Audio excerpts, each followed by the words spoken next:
በዛ ክሎዝ ነን ከሷ ጋር ግን ያኔ ገና የጀመርንበት ሰዓት ነው በጣም የጦፈበት ሰዓት ነው ነገሮች በጣም እየሄዱበት የነበረበት ሰዓት ነው ግን 100 ምናምን ሺህ ፎሎወር ይመስለኛል ያለኝ እና ላይቭ ላይ 1000 ሰው ገባልኝ ከዛ በፊት 3 ወር 4 ወር 5 ሰው 10 ሰው ምናምን አንድ ላይ ነው እኮ የፖስትኩት እነዚህን ጊዜን ጠብቅ ያንተ ጊዜ ይመጣል ጊዜን መጠበቅ ትተው የሄድክ ጊዜ የመጣው ጊዜ አንተን ጥሎ እንደሄደ አይነት ሐሳብ ጽፌ ነው የፖስትኩት ይመስለኛል እንደዛ እና ሁለት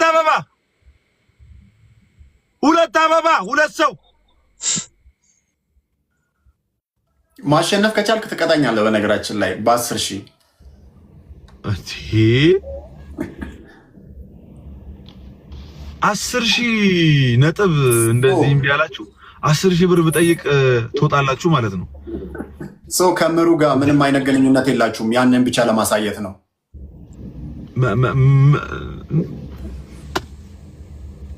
ያ እሺ ሌላኛው ያስደነቀኝ አንድ ፍሬ ከምትባል አድናቂክ የተጻፈልክ ደብዳቤ ነው ደብዳቤውን ኤውና በተቻለ አቅም ጽሁፉ ብዙ አይነበብም ለማንበብ እሞክራለሁ ኦኬ እሺ ቃላት ያጥረኛል በነገራችን ላይ አው መንዲ ብላን የጻፈችለት ጽሁፉ ብዙም አይነበብም ቃላት ያጥረኛል እንጃ ጠንክረክ በጣም ተቀይረካል በጣም ነው የምወደግ ስለቀየርከኝ አመሰግናለሁ ይሄንን ስልክ እየተጠቀምኩ ነው ቃላት ያጥረኛል እወድሃለሁ ባብዬ እግዚአብሔር ያክብርክ ፍሬ አድናቂክ ነኝ ምን አርገህላት ስልክ ሰታ ለምንድን ነው ይሄ ደብዳቤ ተጻፈለህ ላይክ እንደዛ አይነት ሐሳብ አይደለም ላይክ በቪዲዮዎች ብዙ ነገር ያለው እንትን ነው ካልተሳሳትኩ ጅማ ላይ በሆነ ስራ ተጠርተን ሄደን ካፌ ምግብ እየበላን መስተንግዶ የምትሰራ አንድ እህት እንትን ጠርሙስ ተሰበረባት መጀመሪያ ምናምን ከዛ ለካስ አይታኝ ደንግጣለች እዛ ጋር እና የፈጠነ ይሄ ጀርባው ቢል ነው በነገራችን ላይ ለኔ የመጣ ቢል ነው ቢሉ ላይ ነው ከጀርባው በኩል እንትን በስክሪፕቶ አድናቆቷንና የኔን ቪዲዮ ያየች ስላገኘችው መጽናናት ስለበረታች ምናምን ተሰምቷት ነው ያንን ነገር የጻፈችው እና ቢሉን እንትን ብዬ ሂሳቡን ከከፈልኩ በኋላ ልቀደው ስል አይ ቢሉን ይዘው ሂድ ምናምን አለች ዝም ብዬ ሳየው ጽሁፏን አነበብኩት መኪና ውስጥ ከይርነቃሲም ጋር ነበር በጣም ነው የተሰማኝ ጽሁፏን ሳነበው እስከዛሬ ያለኝና ቀጥታ ነው የሄድኩት እሷ ጋር ተመልሼ ሄጄ ማናጀሩን አስፈቅጄ ባካ አንድ ፎቶ ልነሳ ከሷ ጋር ፍቀድልኝ ምናምን ብዬ ፎቶ አብረን ተነስተን ይሄንን ደብዳቤ ይዤ መጣሁት ደብዳቤና ስጦታ ባይዞ በጣም ብዙ እግዚአብሔር ያክብርልኝ ያ ለዚያ ነው የጠየቁ የፎቶ ጥያቄን ጨርሻለሁና ወደ ተለመደው ጥያቄያችን ጌማችንን ጨርሰናል ቅጣት አትቀጣኝም ስለዚህ እድሉን አቃጥለሃል ማለት ነው ሶ በምን ያህል ጊዜ ውስጥ ነው ድንገት ይመስለኛል ባቢ ወጥቷል አቋረጥኩ መስሎኝ እንትን ወጣ ችግር የለውም ባቢ ያጋጠማል በምን ያህል ጊዜ ውስጥ ነው ፌመስ የሆንከው ባቢ ቲክቶክ ጀምረ በምን ያህል ጊዜ ውስጥ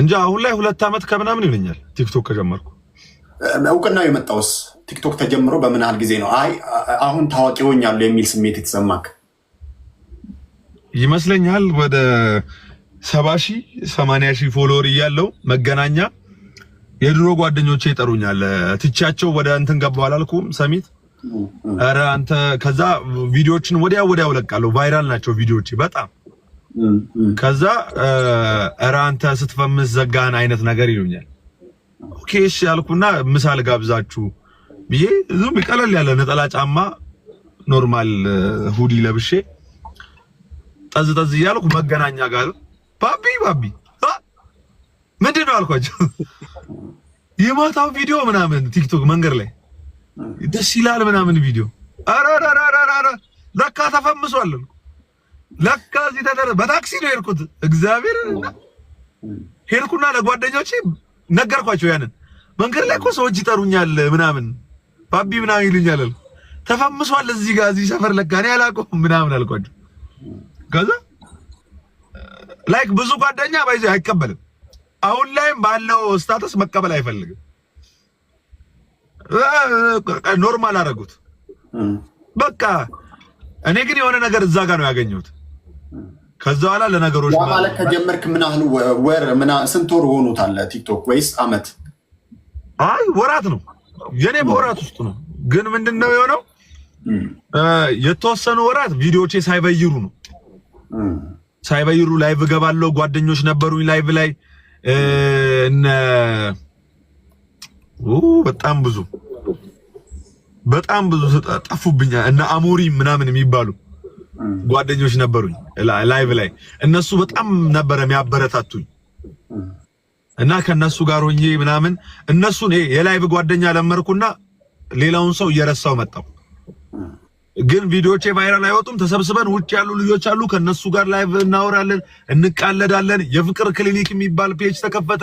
ያንን ደግሞ እንትና አሁን ቲክቶክ ላይቭ ላይ እንትናን ካወቀው ዋሴን ታውቀዋለህ? ጀርመን ያለው ዋሴ አላውቀውም በእውነት። አረ ላይቭ ላይ ሁሌም የማይቀዘቅዝ ኦዲየንስ ያለው ልጅ ዋሴ ይባላል። ድሮ ሳቆም ብዙ ሰው ላይቭ ላይ ይቀመጣል። አሁንም በቃ የሚገርም ያራዳ ልጅ ነው ዋሴ። እሱ ላይቭ ላይ አስገባን፣ ክሬዲት ሰጠን። የፍቅር ክሊኒክ የሚባል እንትን ተጀምሯል፣ እነሱን አግዟቸው ምናምን ሶ የተጣሉ ሰዎችን እናስታርቅ ምናምን። ለዚህ በቃ እዚህ ላይ አክቲቭ እየሆንኩ መጣሁ ከስልክ ጋር። ከዛ ሌላውን ሰው እየረሳው መጣሁ። ከጊዜ በኋላ ቪዲዮ ሳከታትል ላይቭን ተውኩ። ቪዲዮ መበየር ጀመረ። ቪዲዮዎቼ መበየር በጀመሩ በየ2 ሳምንቱ በየ3 ሳምንቱ በጣም ብዙ ሺህ ፎሎወር ይጨምር ነበር። መልካም። የመጀመሪያ ክፍያ ስንት ብር ነበር?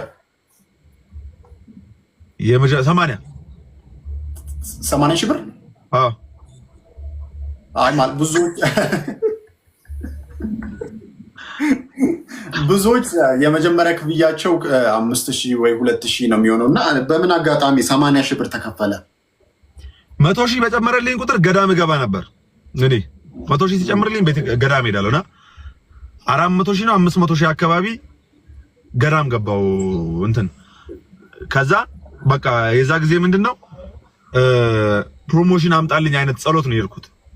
በጣም ቫይራል ነኝ ግን ስራዎች በተደጋጋሚ እየመጡልኝ አልነበረም። ግን ያው በዛ ጊዜ ላይቭ ገባ ስለነበረ ላይቭ ላይ አሪፍ ሳፖርት ያደርጉኛል። ሶ በቀን ውስጥ $500 $1000 ሰርቼ እወጣለሁ። የዛ ጊዜ አሪፍ ነበረ።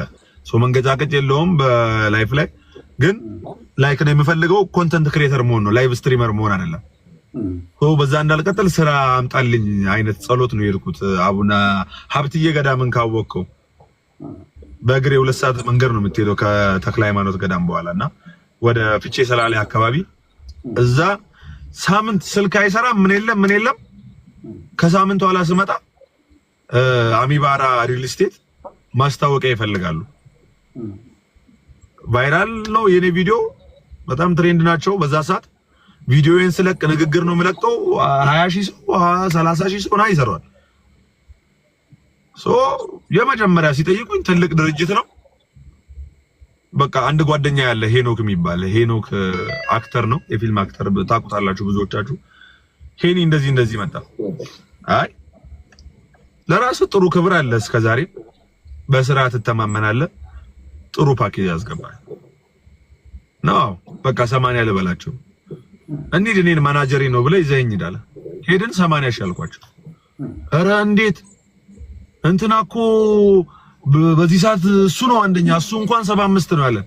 እሱ ትሬንድ አይደለም፣ እኔ ትሬንድ ነኝ በዚህ ሰዓት። ስለዚህ ትሬንድነቴን ነው መጠቀም የፈለጋችሁት አይደል? እሱ ቋሚ ስራው ነው፣ እኔ ትሬንድ ነኝ።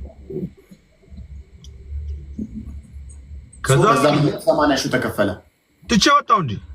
ትቼ ወጣው። ያስፈልገኛል ብሩ ተደወለልኝ ከእንደገና። ልጅቷ ፈለገች እኔ እንድሰራ የዛ ብራንድ አዌርነስም ነው ግን ብቻ ፈለገች። በቃ ይስራ እሱ ተባለ። የሚገርም ማስታወቂያ ቪዲዮ ሰራው። አይ ይሄ አይሆንም ተባለ። እኛ የምንፈልገው አሚባራ እንደዚህ ብለ ቆመ እንድታስተዋውቅልን ነው። ይሄ ቫይራል አይወጣም እኮ ከዚህ ከድራማቲኩ ጋር ቢሆን አሪፍ 2 ሚሊዮንም 3 ሚሊዮን የሚታይላቸዋል አሉ። አይ እኛ ያንን አይደለም የምንፈልገው ሲሉኝ ያን ቪዲዮ ቆርጬ ፖስትኩት። በ5 ሰዓት በ6 ሰዓት ውስጥ 1 ሚሊዮን ታየ ቪዲዮ።